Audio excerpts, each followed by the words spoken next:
Halo Sobat Mark Movies, ketemu lagi dengan gue Patriot Ulul. Kali ini gue mau review satu film baru di Netflix berjudul The Killers. Jadi film ini dibintangi oleh Michael Fassbender. Seperti yang kita tahu, Michael Fassbender terakhir main film tahun 2019 sebagai Magneto di X-Men Dark Phoenix.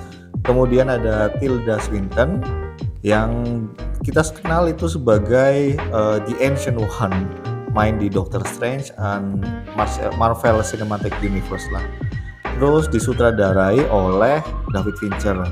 David Fincher ini lumayan famous ya untuk beberapa film, memorable banget lah film-filmnya, terutama Fight Club, Zodiac, sama Gone Girl. Dan terakhir dia jadi sutradara untuk film berjudul Mank tahun 2022. Jadi kayak gitulah guys untuk background dari film ini. Langsung aja ke pembahasannya. Jadi film ini itu dibagi oleh beberapa chapter. Ini stylenya David Fincher banget. Kalau kalian pernah nonton Fight Club, ini mirip-mirip lah sama Fight Club. Jadi ada beberapa chapter. Terus tiap chapter itu akan menceritakan hal yang berbeda tapi saling terhubung. Antara chapter 1 sampai chapter terakhir itu semuanya saling terhubung. Dan intinya adalah di sini adalah kita akan dikenalkan satu karakter bernama The Killers. Dia tanpa nama, identitasnya banyak banget. Tapi ya kita bisa sebut The Killers karena emang di sini dia tanpa nama. The Killers ini di tugas terakhirnya itu dia gagal loh untuk ngebunuh salah satu orang yang kliennya ingin ngebunuh dia lewat si The Killers ini. Dan karena dia gagal, jadi organisasi tempat The Killers ini bernaung ini punya ide untuk ya udahlah kita bungkam aja nih The Killers, yaitu dengan cara menyerang hideoutnya di Guatemala. Dan ini berlanjut nanti di chapter selanjutnya. Gue suka awal penceritaan dari film ini, yaitu ketika The Killers itu duduk memandangi kota Paris, terus dia menggambarkan kota Paris itu kota yang santai, kota yang tidak serush Berlin atau Brussels di pagi hari, dan kita nggak akan sadar, nggak akan nyangka kalau dia itu membunuh gitu loh, karena memang dia itu sebegitu santainya di awal cerita gitu. Jujur walaupun gue udah sebutkan beberapa pemeran ya di film ini itu sebenarnya self-center banget.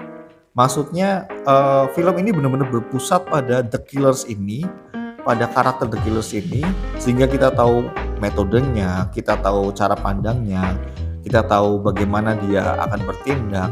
Benar-benar kita eksklusif untuk tahu The Killers ini tuh seperti apa gitu loh. Yang gue sesalkan adalah karakter-karakter lain itu cuma sebagai cameo gitu loh, walaupun potensinya bisa dikembangkan kalau menurut gue. Sejujurnya gue suka dengan style film yang chapter per chapter kayak gini, karena gue merasa gue punya checkpoint ketika menonton film ini gitu loh. Jadi ketika gue hilang arah di satu chapter, gue bisa balik ke chapter selanjutnya. Dan film ini itu penuh dengan monolog sebenarnya ya. Lu akan jarang melihat satu percakapan antara karakter dengan karakter yang lainnya. Ini benar-benar percakapan antara si The Killers ini dengan his self gitu loh. Jadi ini benar-benar karakter yang emang self-centered banget gitu. Jadi kalau kalian yang emang merindukan atau berekspektasi, oh harus gue berekspektasi ada action, ada bentar-bentar berantem, ada bentar-bentar shoot, it's not gonna happen gitu loh. Jadi kalian yang berekspektasi seperti itu ya kuat-kuatkanlah dengan monolog-monolog ini. Tapi monolog-monolog yang ada di sini itu monolog-monolog yang nggak asal. Jadi monolog-monolog yang dia itu prinsipal yang dia tuh philosophical dan prinsipal yang dia tunjukkan dari awal. Misalkan stick to the plan, anticipate, don't improvise. Terus empathy is a weakness. Jadi itu hal-hal prinsipal yang ditunjukkan di monolog oleh si karakter The Killers ini. Walaupun nggak ada action yang terlalu kental di sini, maksudnya nggak intens actionnya, tapi ada satu action di chapter 4 kalau nggak salah. Jadi The Killers ini sedang men-track salah satu orang yang diduga menyerang kekasihnya ini di Guatemala, dan mereka tuh terlibat satu pertarungan lah gitulah.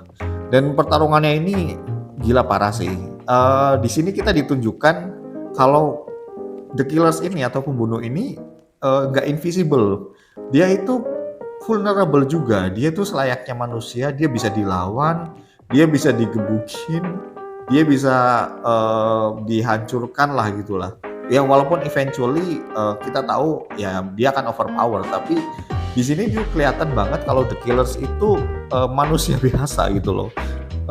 Menurut gue ya ada beberapa film-film kayak gini yang The Killers ini, yang model-model pembunuh bayaran ini, mereka itu tidak menunjukkan sisi manusia secara fisikal dari pembunuh ini. Jadi benar-benar dia bisa ngelawan, benar-benar dia bisa overpowering enemy-nya atau orang-orang yang lagi ngejar dia. Jadi itu sih yang gue suka dari The Killers ini. Jujur ada beberapa hal yang gue pikir ini adalah flaw di film ini.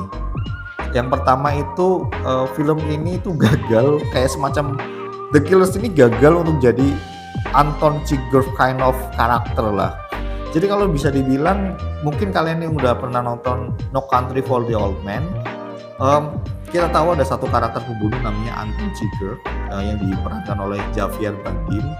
Ini kan karakter yang dari mukanya aja udah menarik, dari style rambutnya udah aneh, dan kita itu melihat Anton Chigurh tuh kayak bukan manusia gitu loh. He just purely evil gitu loh. Tapi untuk The Killers ini gue nggak melihat hal tersebut, dan psychological impact-nya itu nggak ada gitu loh. Itu sih yang gue lihat. The Killers itu kayak murni orang yang ya memang kerjaannya ngebunuh, dan ya kayak gitu aja gitu loh. Menurut gue ini yang kurang sih di film ini.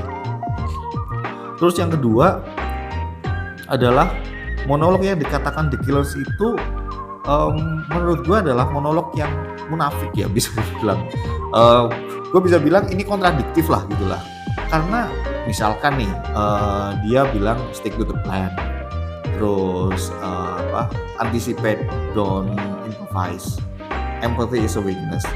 Menurut gue yang dilakukan The Killers ini gak lebih dari showing emotion gitu loh, terutama empathy is a weakness ya, karena dia itu kan mau revenge. Revenge itu biasanya driven by anger kan, kemarahan gitu loh.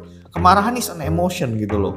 Jadi sebenarnya yang gue lihat nih lumayan aneh gitu loh, karena ya kenapa lu memonologkan diri lu gue nggak mau terempati, gue bukan makhluk emosional. Tapi sebenarnya yang driving story ini adalah hal-hal yang emosional gitu loh, hal-hal dendam, hal-hal yang personal yang akhirnya I have to do something gitu loh. Kayak gitulah. Menurut gue itu ini adalah salah satu cons yang gue sesalkan sih di film ini. Terus ketiga itu ini kalau kalian pernah nonton The Mechanic yang diperankan oleh Jason Statham ya, ada dua kalau nggak salah, The Mechanic 1 sama The Mechanic 2. Ini style ngebunuh make it like accident itu way better daripada di sini, karena jujur aja untuk yang di film The Killers ini yang dia bilang gue itu stylenya make it like accident gitu loh, itu nggak terjadi sama sekali gitu loh. Bahkan kasar menurut gue itu, cara ngebunuhnya itu kasar, dan hanya satu kali aja dia itu ngebunuh yang make it like accident gitu loh. Jadi itu ke salah cewek lah gitu lah, yang menurut gue itu innocent juga gitu loh.